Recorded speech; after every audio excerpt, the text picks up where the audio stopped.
Hola a todos y a todas, en este capítulo de hoy vamos a ver el momento angular de un sólido rígido. En el capítulo anterior vimos la energía de un sólido rígido y analizando todas las ecuaciones, pues ya por el final apareció un concepto que en todo este tema va a ser central y muy importante, que es el momento de inercia de un sólido rígido. Entonces vimos que este momento de inercia apareció cuando analizábamos la energía cinética rotacional y nos permitía escribirla como una especie de fórmula muy parecida a la de la energía cinética de toda la vida. O sea, pudimos poner la energía cinética rotacional como un medio de este momento de inercia por la velocidad angular al cuadrado. Entonces el momento de inercia, pues en este tipo de ecuaciones donde analizamos la rotación de un cuerpo, hace como un análogo de la masa y la velocidad angular pues hace un análogo de la velocidad, ¿vale? Entonces esto a lo largo de este tema no va a ser muchas ecuaciones, en muchas ecuaciones va a aparecer el momento de inercia y la velocidad angular, y esto no es casualidad, sino que este concepto del momento de inercia se busca y se da forma matemática precisamente pues para que las ecuaciones tengan formas parecidas a lo que es la dinámica traslacional, ¿de acuerdo? Las ecuaciones, digo, de la dinámica rotacional. Vale.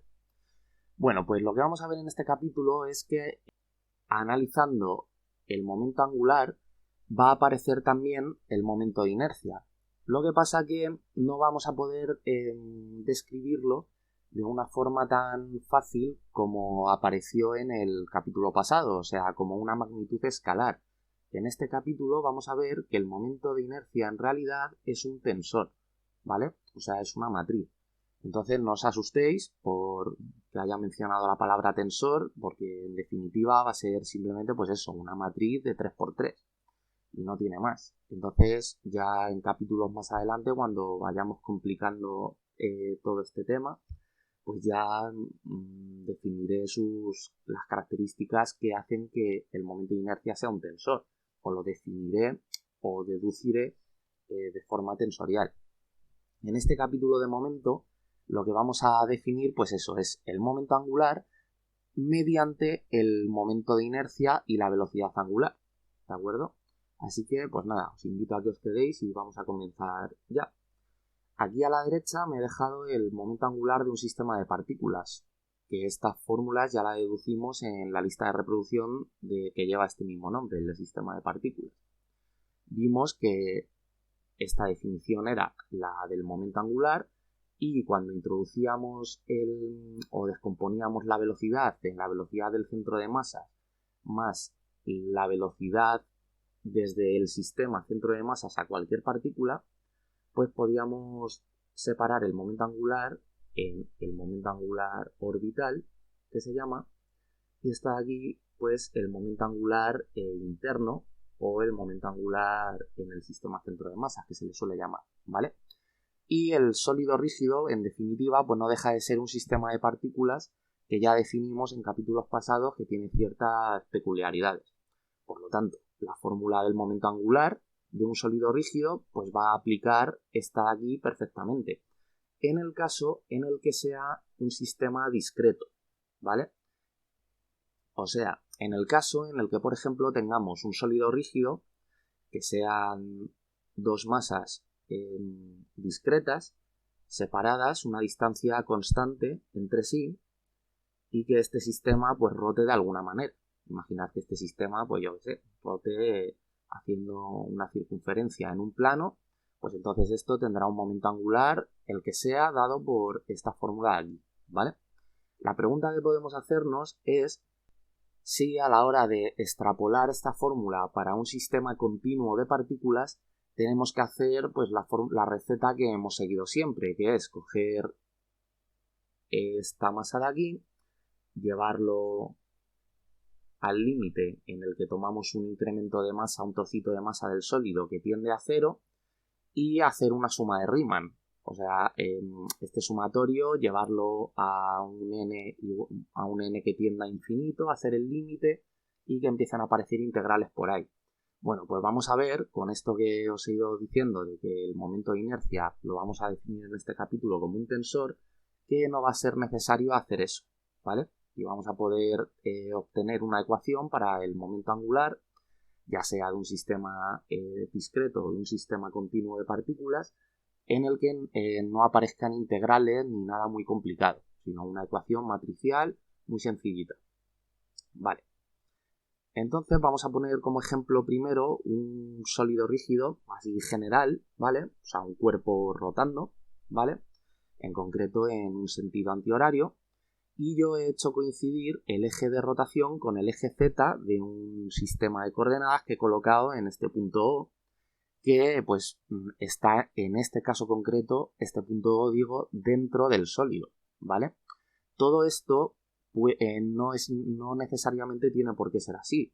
Nosotros podemos definir el eje de rotación del sólido, por ejemplo, así, y entonces será esta dirección, será una combinación lineal de todas las direcciones de nuestros ejes, de X, de Y y de Z. Pero claro, ya estaréis viendo que mientras podamos simplificar el modelo todo lo posible, pues mucho mejor. Pues en este caso le damos solo una dirección y sin problema. Tampoco hace falta que cojamos el sistema de referencia que esté dentro del sólido. Lo que pasa que eso ya lo veremos en capítulos posteriores, que cuando eso ocurra, pues lo que tenemos que hacer es utilizar el teorema de Steiner o de los ejes paralelos, ¿vale? Entonces, bueno, eso ya lo iremos viendo, no me enrollo más y me pongo al lío. Vale, entonces, a ver, lo que primero vamos a hacer es, pese a que este sólido que yo he dibujado se ve como un sistema continuo de partículas, vamos a tener en mente todo el rato como una especie de superposición entre un sistema discreto y un sistema continuo, ¿vale? Porque lo que digo, lo que ya he hecho en capítulos anteriores, siempre podemos hacer la suma de Riemann cogiendo trocitos muy pequeños de masa, llevarlo al límite y transformar los sumatorios en integrales, ¿vale? Entonces el esquema de analizar este dibujito, pues en el fondo da igual, yo lo voy a hacer como si fuera discreto, ¿vale? Porque pues eso, siempre podemos hacer la suma de Riemann. Entonces vamos a coger un punto P por aquí, ¿vale? Vamos a llamarle, sí, punto P. Y este punto P lo que llevará es asociada una masa y es, ¿vale? Entonces, pues eso, llevando esto al límite, pues esto en vez de una masa yésima será un incremento de masa yésima, el sumatorio como se va a infinito, pues se transforma en una integral y todo lo que hemos visto en el capítulo pasado. Vale, entonces, si está girando el sólido en sentido antihorario en este eje, pues vamos a definir la velocidad, el vector velocidad angular, como pues el módulo del vector por la dirección de z unitaria, ¿vale? Ya sabéis que entonces este vector pues es un vector que va aquí, ¿vale?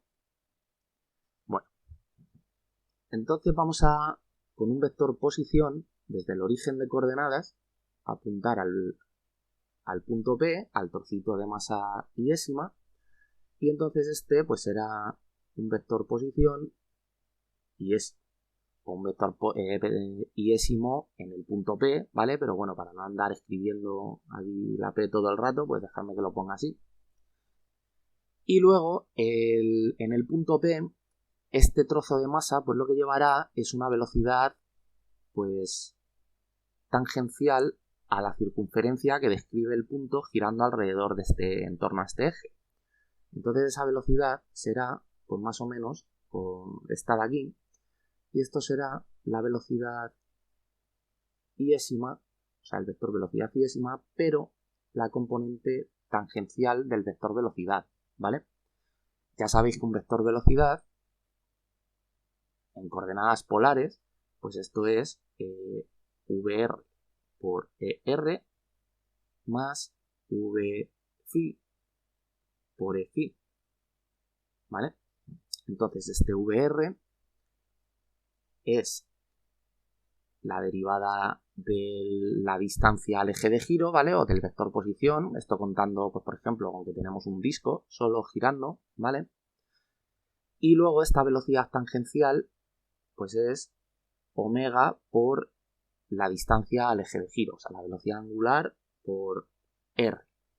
Entonces diréis, bueno, este sólido, aparte de rotar, puede moverse de forma, o sea, puede moverse traslacionalmente. Pues efectivamente eso es así. Entonces, claro, lo que daría esa velocidad traslacional a toda esta ecuación, pues sería precisamente, pues eso, cómo va cambiando el vector posición si dejamos nosotros este punto fijo aquí y no lo vamos moviendo con el sólido, ¿vale? Pero vamos a obviar esta parte de aquí y vamos a contar con que el punto O se va moviendo, está dentro del sólido, y entonces para este punto O, para el centro de nuestro sistema de coordenadas, el sólido en cada punto solo va a tener esta velocidad tangencial de aquí, ¿vale?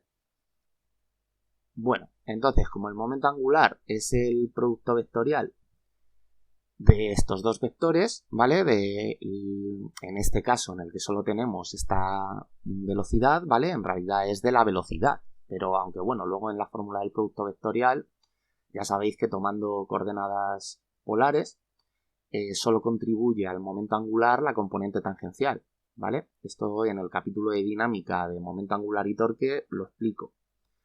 Entonces, bueno, el momento angular, por ser el producto vectorial de estos dos vectores, pues si esta velocidad tangencial se mete como para dentro de la pantalla, pues el momento angular será un vector que venga pues perpendicular a ambos, pues más o menos en el dibujo, yo creo que por aquí, ¿vale?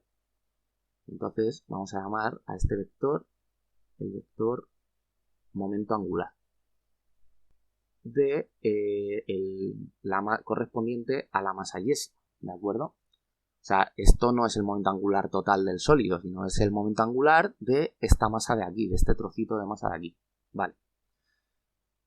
Entonces va a ser muy interesante definir este ángulo de aquí.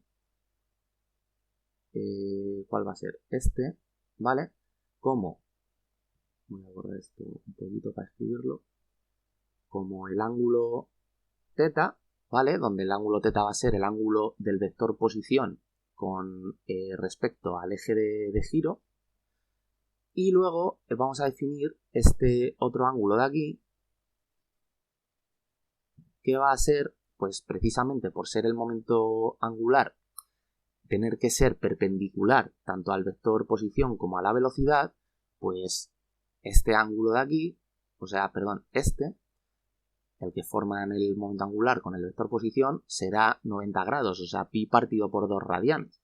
Pues entonces, este ángulo de aquí, o sea, tiene que ser pi partido por 2 menos θ, ¿vale? Muy bien. Y ya por último, vamos a definir la distancia desde el punto P al eje de giro, que va a ser esta de aquí. Y igual, pues voy a borrar este trocito de aquí. Y esta distancia, pues vamos a llamarla d sub i. Vale, pues ya con todo esto que hemos definido en nuestro esquema de este sólido general, vamos a calcular el momento angular. Pero vais a ver que lo interesante no va a ser calcular el momento angular total, sino que como el sólido está girando en torno al eje Z, va a ser interesante calcular la proyección del momento angular que tenga el sólido en cuestión respecto a este eje. Porque esto ya lo sabréis o bueno, ya lo vamos a ver un poquito más adelante en este mismo vídeo, que según la simetría que tenga el sólido, pues el momento angular total no tiene por qué coincidir con el eje de giro. O sea, no tiene que ser paralelo en este caso, al eje Z y a la velocidad angular, sino que el momento angular puede llevar otra dirección, ¿vale? Todo esto ahora lo vamos a ir analizando y vamos a ir viendo qué ocurre en cada uno de esos casos, ¿vale? Entonces, para calcular la proyección sobre el eje Z del momento angular correspondiente a esta masa que está colocada en el punto P, pues lo que cogeremos será un poquito para acá. Ahí. Lo que cogeremos será este vector momento angular de la masa yésima y multiplicarlo escalarmente por el vector unitario EZ. Entonces ahí lo que haremos será pues eso, calcular la proyección, en concreto, a ver que coja un color que se vea. ¿Cuál cojo? En concreto estaríamos calculando esta componente de aquí, del momento angular, ¿vale? O sea, esta de aquí. Bueno, pues entonces el producto escalar de estos dos vectores pues será el módulo del primero por el módulo del segundo por el coseno del ángulo que forman.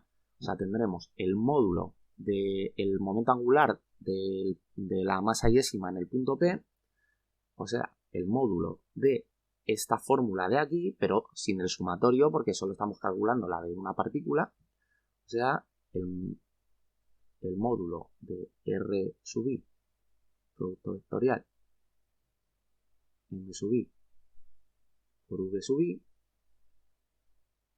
¿vale? Por el módulo del segundo, que como es un vector unitario, pues ya estáis viendo que va a dar 1, ¿vale? Por el coseno del ángulo que forman el vector momento angular con el eje Z. O sea, por el coseno de pi partido 2 menos teta, que es este ángulo de aquí. O sea, este, que hemos definido antes. Por lo tanto, coseno de pi partido 2 menos teta. Vale. Pues nada, esto de aquí es 1, por lo tanto lo obviamos, y el módulo de un producto vectorial pues es el módulo del primero, que ya pongo como R sub I sin la raya de vector, ¿vale? Para no poner los valores absolutos y el vector, pues ya lo pongo directamente así, por el módulo del segundo, como la masa es un escalar, pues da igual, y ya ponemos la velocidad también como el módulo, y por el seno del ángulo que forman la velocidad con el vector posición, que ese ángulo pues va a ser, vamos a llamarlo el seno de phi, y por el coseno de todo esto de aquí.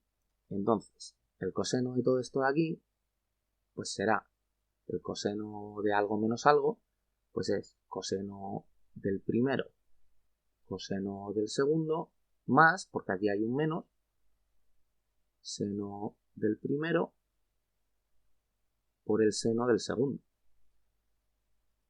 Entonces, coseno de pi partido por 2 es 0 y anula este término de aquí, y seno de pi partido por 2 es 1. Por lo tanto, solo sobrevive el seno de teta, aquí en este coseno de tal y cual. Así que lo ponemos por aquí, por el seno de teta. Vale. Entonces, la velocidad por el seno del ángulo que forma con el vector posición, ¿vale? Porque phi es el ángulo que forman estos dos vectores, el vector R sub I con el vector V sub I, pues la velocidad por el seno de ese ángulo es la componente tangencial de la velocidad. O sea, es la que yo ya había puesto aquí, ¿vale? Porque en realidad la fórmula del momento angular está aquí. El vector velocidad, pues es lo que digo, o sea, en coordenadas polares, pues puede tener, o sea, una partícula que siga una trayectoria, ¿vale?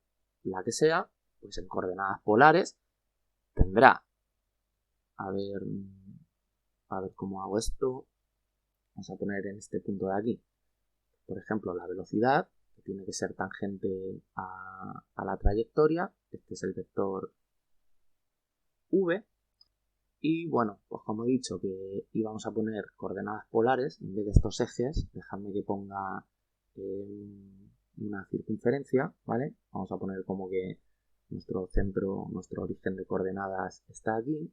Entonces por este punto pues pasa una circunferencia en polares.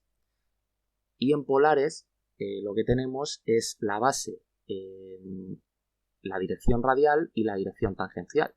Por lo tanto, esta velocidad lo que va a tener es una componente que va a ser la velocidad radial y una componente que va a ser la velocidad tangencial.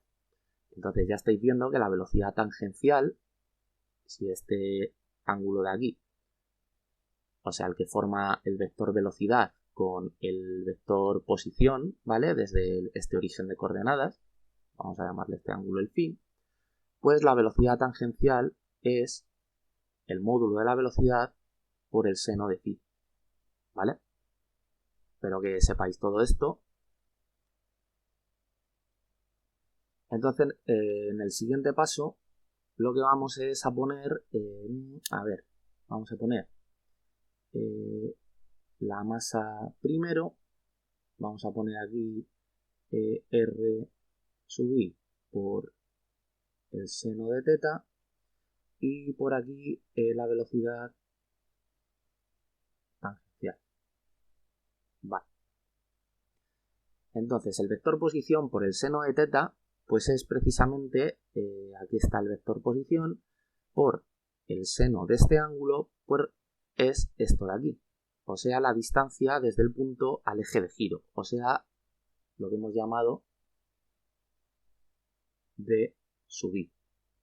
Y luego la velocidad tangencial, pues os acabo de comentar hace poquito que esto podemos ponerlo como la velocidad angular por la distancia al eje de giro. O sea, la velocidad angular por d sub i.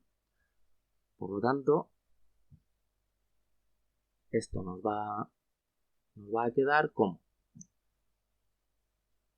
la masa yésima d sub i aparece dos veces, o sea, d sub i al cuadrado por la velocidad angular.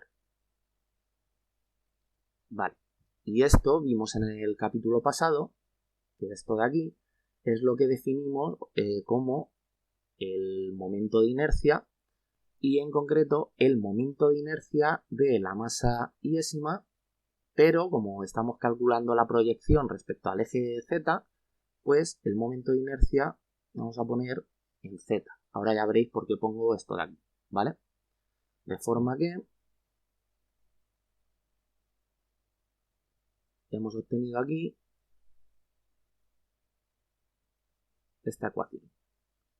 Y esto, o sea, como la proyección sobre el eje z del momento angular, pues lo que va a ser es la componente z, ¿vale? Del momento angular correspondiente a esta masa, pues esto hemos encontrado que es el momento de inercia de esa partícula en el eje z por omega. Entonces, ¿qué es lo interesante de todo esto de que haya vuelto a aparecer aquí el momento de inercia, como apareció en el capítulo pasado? Que bueno, ya sabéis que en el capítulo pasado a esta D dije que en muchas bibliografías en vez de una D se le pone una R, pero no confundir esa R con el vector posición, sino esa R es la distancia al eje de giro, ¿vale? Lo que pasa que, bueno, pues a veces escogen ponerla así y yo, pues bueno, alternaré entre ambas notaciones para hacerlo de forma un poco más general. Bueno, el caso, que lo que os decía es que, como veis, este momento angular yo lo he puesto pues, de forma totalmente general, que no apunta en ninguna dirección de los ejes que hemos puesto. O sea, este momento angular,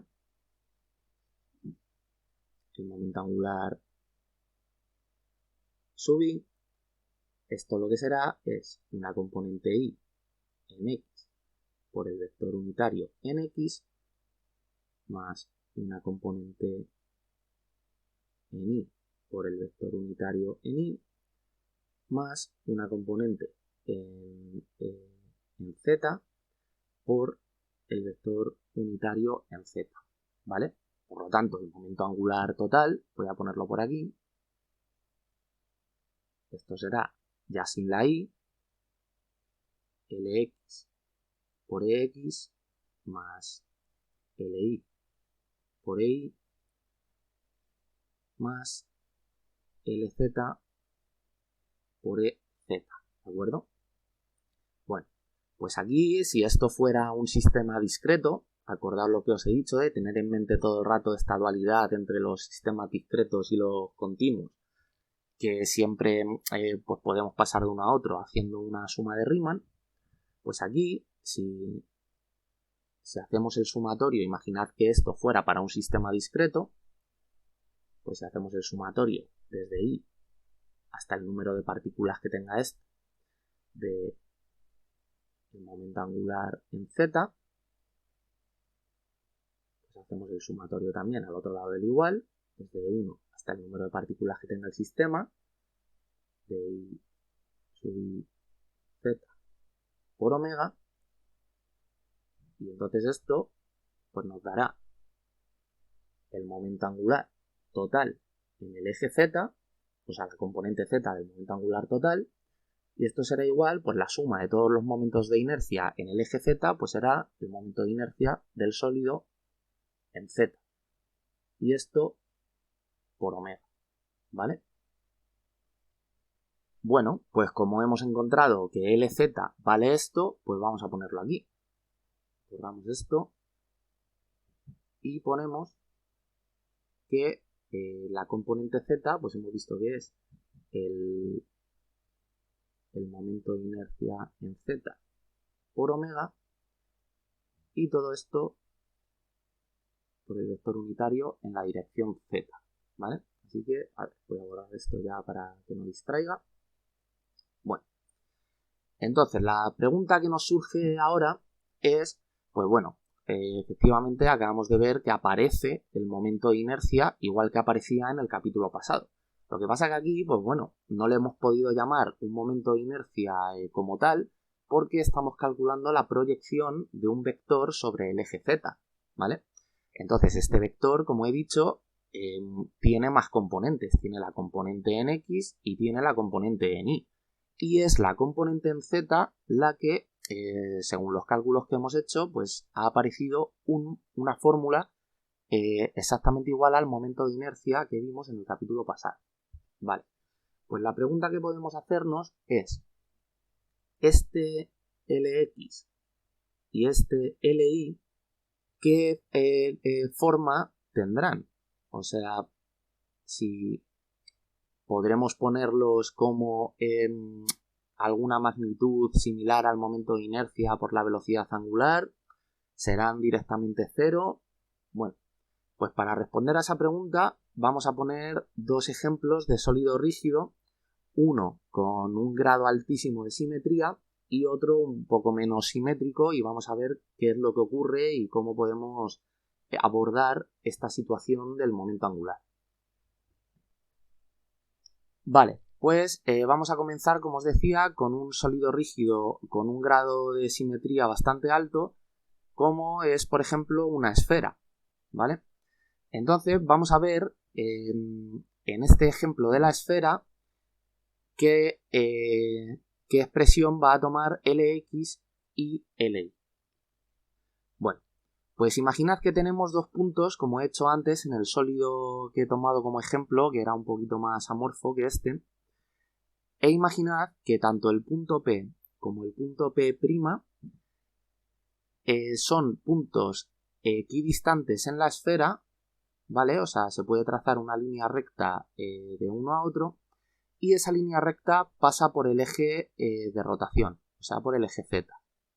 O sea, a ver, lo que quiero decir es que estos puntos, el punto P y el punto P', son simétricos respecto al eje de rotación, ¿vale? Que es lo que quiere decir lo que he dicho. Vale. Pues, en concreto, como esta esfera está girando en sentido antihorario, pues si de desde el origen trazamos el vector posición al punto P, que estaría como detrás, ¿vale? En la parte de detrás de la esfera. Por lo tanto, si rota en sentido antihorario, el vector velocidad vendría como por aquí, ¿vale? Por la pared de la superficie de la esfera.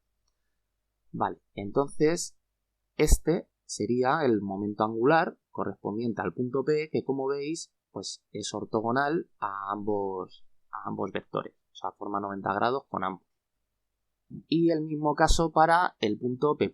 El punto P' está en el lado frontal, como hacia nosotros, en la superficie de la esfera. Entonces, un vector posición y el vector velocidad, que estará pues más o menos por aquí, con este vector que es el momento angular en concreto, vale, espérate porque el otro lo he borrado, o sea, este de aquí va a ser el momento angular en P y este de aquí va a ser el momento angular en P', pues estos dos, cada momento angular forma 90 grados con sus respectivos vectores posición y velocidad de cada punto, ¿vale? Bueno, pues en el caso de la esfera, por ser el objeto más simétrico que existe, no lo voy a hacer numéricamente, pero se podría hacer. Esto, pues bueno, yo creo que se intuye bastante bien que entonces el momento angular en P, esto lo que va a ser es pues Lx en P por Ex más Li en P por Ei más Lz en P por Ez. Y que el vector L', si os dais cuenta, cuando hagamos la proyección sobre este plano de aquí en la esfera, o sea, en el plano XY, de cada uno de los vectores momento angular, pues vemos que por ser simétrico respecto al eje de rotación el punto P y el punto P', los vectores proyectados sobre el plano van a tener el mismo módulo pero direcciones opuestas. Pues sabéis que lo que sería la componente esta de aquí, esto sería Lx en P, pues para P' va a ser esta de aquí. O sea, en concreto va a ser menos Lx en P. O sea, si quito el menos, pongo P', si quito P', dejo el menos, ¿vale? Entonces esto pues va a quedar menos Lx en P por Ex más, bueno, perdón, si veis con la componente Y va a pasar lo mismo, ¿vale? De hecho, me he equivocado y la que he puesto aquí Lx en este eje es el eje Y, ¿vale? Habría que hacerlo en el eje X y en el eje Y. Perdonad este error, voy a corregirlo en un momentito, pongo aquí una I y fuera. Una I aquí y una I aquí, ¿vale? Y con lo que decía, y con el eje X va a pasar lo mismo que con el eje Y, que bueno, que ya lo he puesto aquí, pues entonces Li en P' va a ser menos Li en P. Y esto por el vector unitario EI. Y la componente Z de estos dos, pues por ser simétricos, resulta que va a ser la misma. O sea, va a ser más LZ en P por EZ. Como digo, aquí, si veis que estoy poniendo aquí P's, ¿vale? Y aquí P'.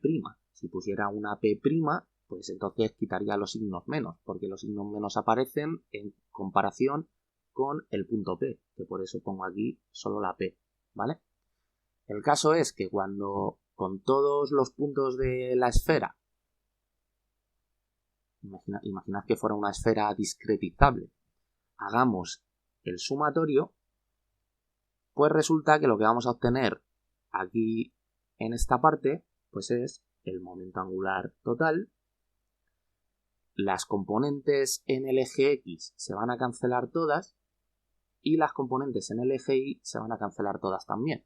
Y si os dais cuenta, cuando contemos los que están en el hemisferio sur de la esfera, va a pasar lo mismo, ¿vale?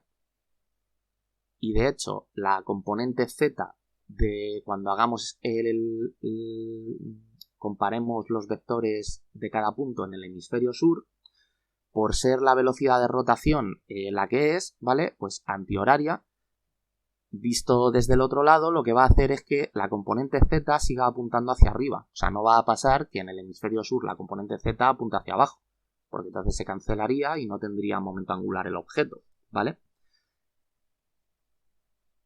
Bueno, sigo, entonces se cancelan las componentes en X y las componentes en Y y se suman todas las componentes en Z.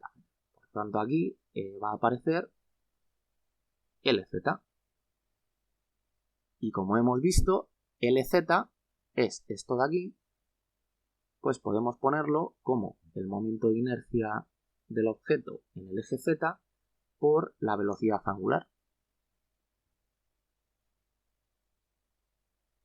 Entonces, ¿qué ocurre aquí? Pues que como habíamos visto en el capítulo pasado que el momento de inercia es un escalar, que ahora veréis que va a dejar de serlo en el ejemplo siguiente, a lo único que podemos darle carácter vectorial es a la velocidad angular, que de hecho es que la velocidad angular es un vector, ¿vale? Entonces esta fórmula lo que queda es así.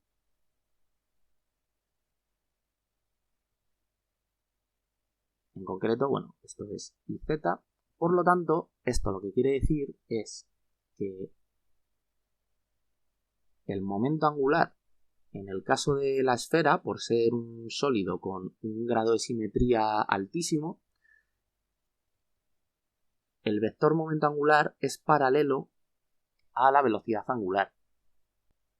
Y cuando esto ocurre, se dice que la dirección que hemos tomado para la velocidad angular, porque esto, pues bueno, en el caso de la esfera, es, como digo, un sólido tan peculiar, con un grado tal de simetría, que da igual cualquier dirección que tomemos, que siempre el momento angular va a ser paralelo a la velocidad angular, ¿vale? Siempre va a pasar esto, porque si os dais cuenta, pues bueno, o sea, claro, es que la esfera es simétrica bajo rotaciones en 3 dimensiones, entonces da igual la orientación que tomemos, que la esfera siempre tiene la misma forma y esto que os he explicado va a ocurrir, tomemos los ejes en la dirección que los tomemos, aunque siempre perpendiculares los ejes entre sí, ¿vale? O sea, ejes ortogonales.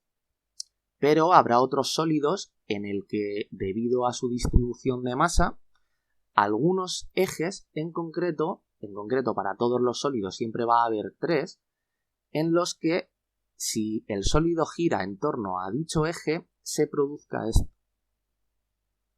que es que el momento angular y la velocidad angular son paralelos, o sea, llevan la misma dirección vectorial.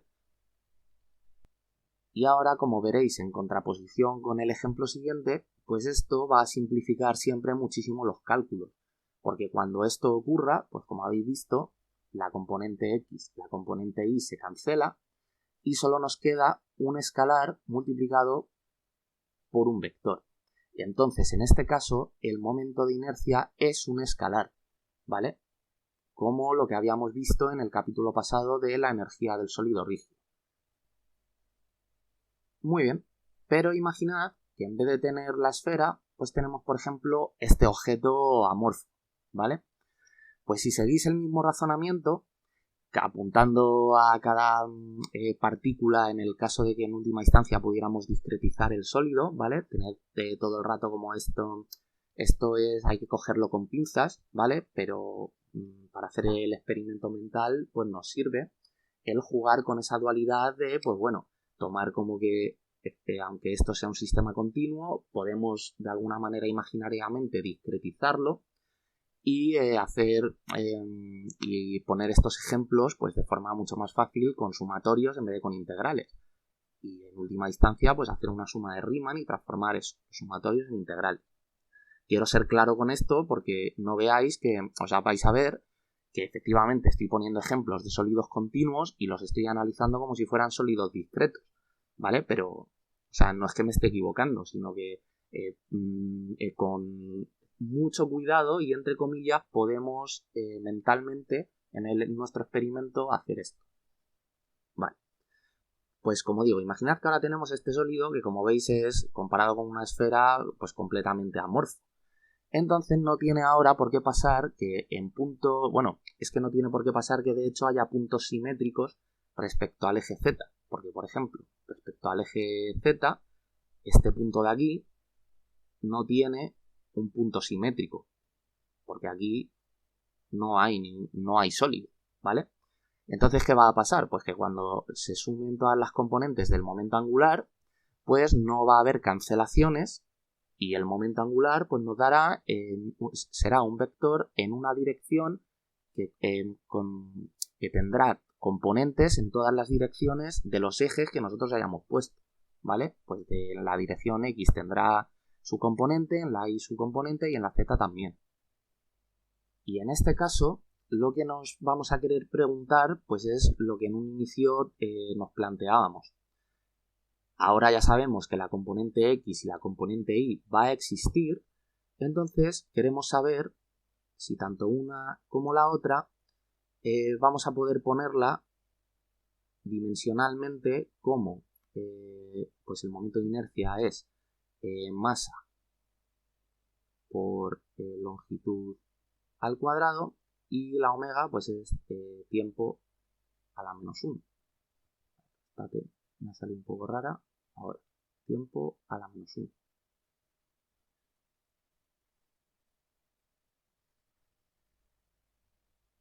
¿Dónde?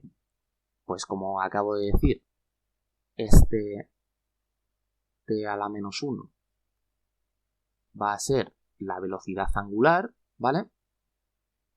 En concreto, pues en este caso la velocidad angular es el vector que es. Eso lo definimos, eso viene definido ya por la situación en concreto del sólido, ¿vale? En este caso, pues es el módulo por la dirección EZ, que podríamos poner omega z por EZ, ¿vale? Pero dejadme que no ponga tantos índices para no liar. Y esta parte de aquí pues sea un momento de inercia, pues para el eje X, el X, para el eje Y, el Y. Entonces, como el momento de inercia nosotros lo hemos definido como una especie de análogo a la masa, pues la masa es intrínseca a cada objeto, o sea, cada objeto tiene su masa. Pues el momento de inercia vamos a poder hacer, gracias a que en primera instancia es una magnitud escalar, pues vamos a poder asignar un momento de inercia a cada sólido, de forma intrínseca, igual que lo hacemos con la masa.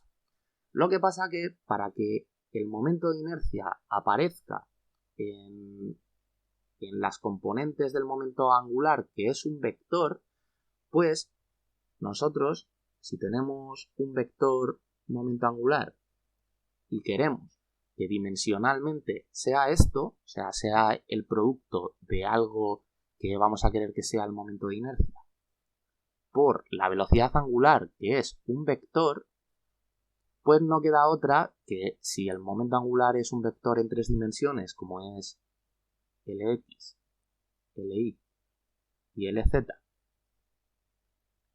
y la velocidad angular también, pues venga multiplicado por una matriz que para que nos dé esa matriz, el producto de esas dos matrices, un vector, pues tiene que ser la matriz del momento de inercia una matriz 3×3. O sea, tiene que ser IXX, y XY, y XZ, y en todas estas, pues igual.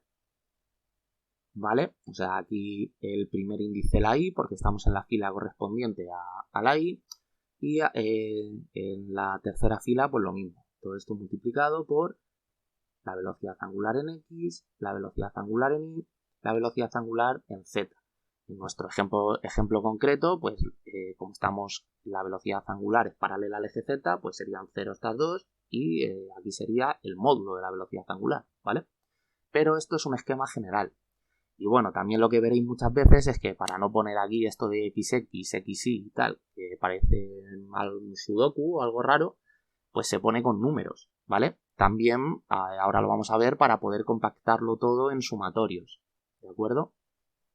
Entonces, es aquí donde en nuestro esquema del momento angular, pues vamos a poder en ciertas ocasiones, ¿vale? Ahora explicaré cuál, pues ponerlo como un momento de inercia en X por la velocidad angular, que en concreto la velocidad angular es en el eje Z, ¿vale? Por X más un momento de inercia en Y por la velocidad angular por EY más el del eje Z, que ya lo teníamos, ¿vale? Como digo, esto ahora explicaré en qué condición se da, porque esta fórmula no siempre va a ser así, ¿vale? Igual que tampoco va a ser cuando esto sea cero y nos quede así de fácil un escalar por un vector. Eso ahora lo explico. Lo que quiero que veáis es que el momento de inercia deja de ser un escalar, como vimos en el capítulo pasado de la energía, y pasa a ser esto. Pasa a ser una matriz 3×3, ¿vale? Que, pues esto, en concreto, es un tensor de rango 2, ¿vale? De rango 2, pues porque tiene cada uno de los componentes de la matriz índices, ¿vale? Bueno, pues he borrado lo que tenía, me he dejado aquí esto, que es lo más importante de este vídeo, el ver que el momento de inercia, vuelvo a repetir, es un tensor y no un escalar, ¿vale? Y que el momento angular, pues entonces viene dado por esta matriz, por el tensor de inercia, multiplicado por el vector velocidad angular, velocidad angular, y entonces nos da el vector momento angular, ¿de acuerdo? Entonces, esto lo que os recomiendo es que veáis en la lista de álgebra lineal todos los capítulos relacionados con las aplicaciones lineales y con, bueno, en realidad todos, porque es que esto es álgebra pura y dura, pero sobre todo los relacionados con la diagonalización, ¿vale? Porque al final, esto, que es un vector, y esto, otro vector, visto desde el álgebra, no deja de ser esta matriz una aplicación lineal que transforma al vector velocidad angular en otro vector, pues en este caso el vector momento angular. Entonces esta matriz, que es una aplicación lineal, y en concreto es el tensor de inercia, pues es sensible a un montón de cosas. En concreto es sensible a la base que nosotros escojamos. Pues si escogemos unos ejes como hemos hecho antes en los sólidos, X, Y, Z, pues cada uno de estos números será, cada una de estas componentes de la matriz, pues será un número. Si cogemos en vez de esta base, una base que sea esta de aquí,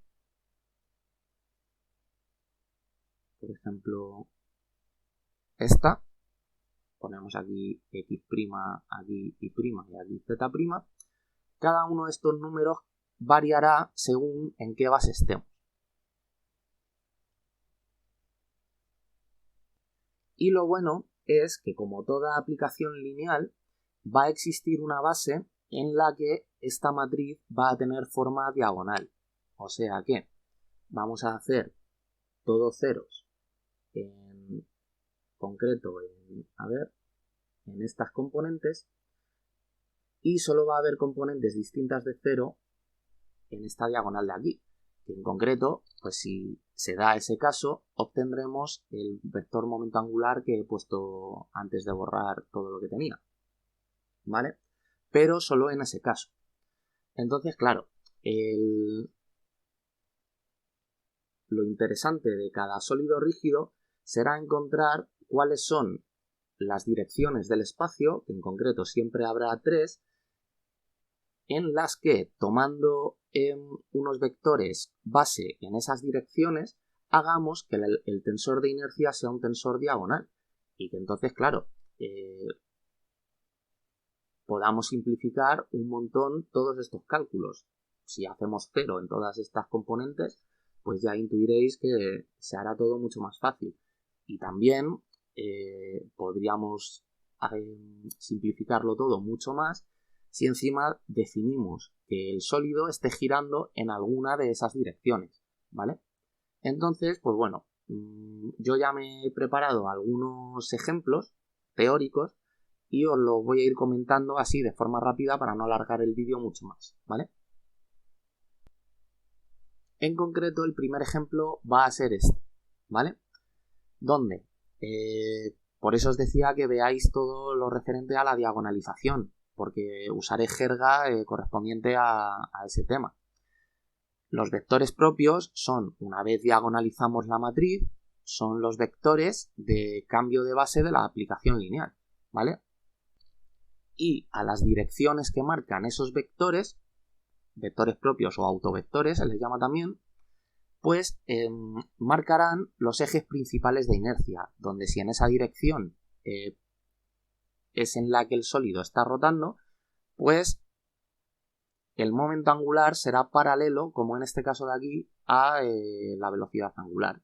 Pues por ejemplo, tenemos una base de vectores propios, o sea, hemos diagonalizado la matriz, por lo tanto, lo que queda en la matriz del tensor de inercia son los autovalores, ¿vale? O valores propios de la aplicación. Entonces, como estamos tomando la dirección del eje de giro como una dirección que es un autovector también, pues tenemos que al multiplicar estas dos matrices da esto. En concreto, como la velocidad angular es este vector, pues esto podemos ponerlo como el vector velocidad angular y se cumple la ecuación de los autovalores, que es que una matriz, vamos a llamarla A, multiplicada por un vector, es igual a un escalar por ese mismo vector. O sea que la matriz lo único que hace es dilatar o contraer ese vector y no lo gira en el espacio, ¿vale? Que es la definición de, pues eso, de un vector propio y de un autovalor y tal, pues eso es lo que digo, todo lo de la diagonalización. Entonces, en este caso, pues como la matriz del tensor de inercia es equivalente a multiplicar un escalar, que este es lo que sería el lambda, y esto es lo que sería la matriz A en este ejemplo de aquí, pues se cumple esta ecuación, ¿vale? Y también pues es paralelo, o sea, que no se nos olvide esto de aquí. Bueno, vamos a ir con otro ejemplo. Vale, aquí tenemos un ejemplo en el que hemos escogido una base para nuestro sólido, ¿vale? O sea, todo esto, a ver, espero que os lo estéis imaginando de forma geométrica, imaginad que tenemos el sólido y lo que tenemos pues son tres direcciones en el espacio. Por ejemplo, vamos a poner esta, que yo estoy tomando como que cada una de estas direcciones son vectores propios o son autovectores de esta matriz, de la aplicación lineal que es el tensor de inercia, ¿vale? Y que el eje de giro pues coincide con alguno de estos. Pues por ejemplo, vamos a poner este. Está girando el sólido en este. O sea, en un vector, en una dirección que es vector propio. Que es este primer ejemplo. Ahora, en este segundo, en vez de estar girando en el eje de giro, os habéis que he puesto que la base es una base de vectores propios, por lo tanto, la matriz de la aplicación lineal, por estar nosotros en esa base, pues tiene la forma diagonal, ¿vale? Si estuviéramos en una base arbitraria, pues tendríamos esto, pues tenéis que ver todo el tema de álgebra lineal para ver cómo una matriz de una aplicación cambia sus números según en qué base está descrita. Vale, pues lo que tenemos en este segundo caso es que el eje de giro es un eje arbitrario. Pues, por ejemplo, un eje, imaginad este de aquí, uno que será combinación lineal de estos vectores Vamos a poner estos de aquí, que son los vectores propios, ¿vale?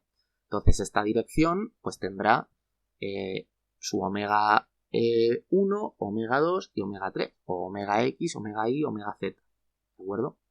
Entonces en este caso pues también obtenemos, no es el más simple, pero es el siguiente más simple. El caso en el que podemos poner el momento angular de esta forma. ¿Por qué? Pues porque este vector, en última instancia, el omega 1, omega 2, omega 3, siempre podemos ponerlo como omega 1, 0, 0, más, 0, omega 2, 0, más 0, 0, omega 3. Entonces, al multiplicar la matriz, ¿vale? Multiplicamos la matriz A por este vector. Entonces, la matriz A, no, la matriz I, que es la matriz del momento de inercia o el tensor de inercia. Entonces, al multiplicar la matriz I a todo esto, pues se multiplica por la propiedad distributiva, ¿vale? Las matrices la tienen, pues la matriz I a cada uno de estos vectores. O sea, tendremos, a ver, déjame que lo separe un poco para que se vea esto aquí, esto por aquí y esto por aquí, y entonces tenemos la matriz I multiplicando a cada uno de estos. Entonces, como son vectores propios, pues la matriz por un vector propio lo que nos va a dar es un autovalor de la matriz. Pues en concreto, para la primera dirección, este autovalor, para la segunda dirección, este autovalor, y para la tercera dirección, este autovalor, que son, pues, en este producto, lo que van apareciendo aquí. Vale, la siguiente la he bajado un poquito para que me quepa esto, que lo he dejado ya escrito para ir rápido. Imaginad que ahora lo que tenemos pues es una base arbitraria y un eje de giro arbitrario, que es una situación pues ya más complicada, no tan facilona como las dos anteriores. Pues en ese caso la matriz del tensor de inercia pues tendrá los números que sean y el vector velocidad angular pues tendrá los números que sean. Entonces esto pues nada, se multiplica y nos va a dar pues estas ecuaciones. Estas ecuaciones que en última instancia vamos a poder transformar en sumatorios, porque veis que aquí en la componente de la dirección 1, pues en el tensor de inercia que tiene dos índices siempre está el 1 en la primera posición y el de la segunda va coincidiendo con el de la velocidad angular, ¿vale? Por lo tanto, y pasa lo mismo en las otras dos componentes, vamos a poder compactarlo en un sumatorio, ¿vale? Donde coincidirá el primer índice del tensor con la dirección y el segundo índice se sumará con el índice de la velocidad angular, ¿de acuerdo? Entonces de aquí, como cada una de estas está la componente 1 del momento angular, está la 2, está la 3, pues obtenemos una fórmula general que es que la componente y-ésima del momento angular en estas condiciones, que son pues ya no tan fáciles, viene dada por esta ecuación, que es una ecuación pues clásica tensorial del álgebra. Vale, he subido esto un poquito para que me cupiera esto. Aquí tenemos un caso en el que lo que tenemos es una base arbitraria, por lo tanto el tensor de inercia tendrá los números que tenga, ¿vale? Y el eje de giro sí que es un eje principal de inercia, ¿de acuerdo? Lo que pasa es que imaginad que nosotros no lo sabemos, ¿vale? Y no lo sabemos porque precisamente la base, por ser arbitraria, pues no está diagonalizada y no son los autovalores en la diagonal principal, sino que todo esto pues serán números los que sean en cada uno de los sólidos. Entonces lo que tiene que pasar es que precisamente pues, por ser el eje de giro un eje principal de inercia, esta fórmula matricial cumpla la definición de autovector, ¿vale? O sea, esto de aquí es un autovector, lo que pasa que por estar definido en una base arbitraria, pues no tiene solo una componente en una dirección y las otras son cero, sino que es una dirección, ¿vale? Entonces, en ese caso, cuando multipliquemos las matrices, tiene que pasar que este primer paréntesis se transforme de alguna manera en un valor para el momento de inercia en esta dirección por la velocidad angular esta de aquí. Pese a que en el paréntesis aparezcan la 1, la 2 y la 3, si de verdad esta dirección es un eje principal de inercia, tendrá que pasar que nosotros podamos ir sacando factor común y transformando toda esta suma en un número, que no tiene que ser este número ni este, ni este, ni este, no tiene por qué serlo, por esta velocidad angular en esta dirección. Entonces tendrá que pasar lo mismo en cada uno de estos paréntesis, pero cada uno con su velocidad angular. Pues en este paréntesis con la velocidad angular 2 y en este con la velocidad angular, en este de aquí, con la 3. ¿Vale? Y en última instancia tiene que pasar que estos números de aquí sean el mismo. O sea, sean iguales entre sí. ¿Por qué? Pues para poder sacar factor común a ese número y dejar el vector velocidad angular. Entonces, en ese caso, recuperamos esta ecuación, que es la de una aplicación lineal que está multiplicando a un autovector, y entonces esto aquí es un escalar. O sea, es el lambda del ejemplo que he puesto antes. Esto ya aquí no es una matriz, ¿vale? Y entonces, otra vez, el momento angular es paralelo al vector velocidad angular. Vale, y ya por último, pues por completitud, voy a poner un ejemplo, así un poco random, en el que nosotros hemos cogido una base en el espacio, pues queda la casualidad, por estar en 3 dimensiones, tienen que ser 3 vectores, queda la casualidad que uno de ellos es un vector propio y 2 no, ¿vale? O sea, 2 arbitrarios. Y que cogemos también, pues un eje de giro, pues por ejemplo, un eje principal de inercia.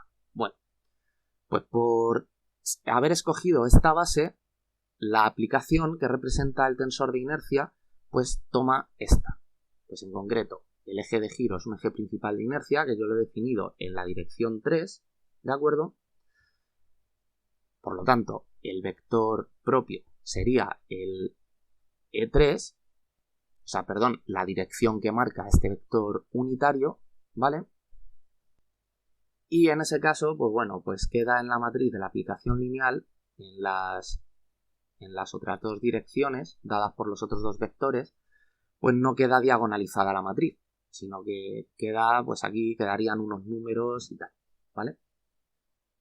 Esto, pues bueno, se pueden dar un montón de casos que yo aquí me estoy dejando, ¿vale? Pues porque tampoco es intención ponerlos todos, esto es cuestión de el ejemplo que estemos analizando en concreto, pues nosotros seamos capaces de pensar y razonar qué es lo que está pasando ahí, ¿de acuerdo? Con los elementos de álgebra y de la teoría del sólido rígido que nosotros ya sabemos.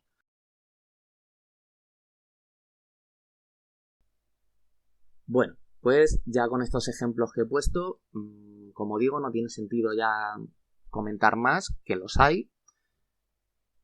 Y nada, que simplemente volver a lo que os comentaba al principio del vídeo. Como veis, con esto que hemos hecho de organizar el tensor de inercia como una matriz, o sea, como un tensor, y no como un simple escalar, como vimos en el capítulo pasado, pues nos permite que el momento angular no tengamos que definirlo mediante una integral, haciendo pues la suma de Riemann en la fórmula que ya hemos visto antes. O sea, en la ecuación que hemos visto antes de que el momento angular de un sistema sólido rígido, o sea, perdón, de un sistema de partículas, era esto, era el sumatorio de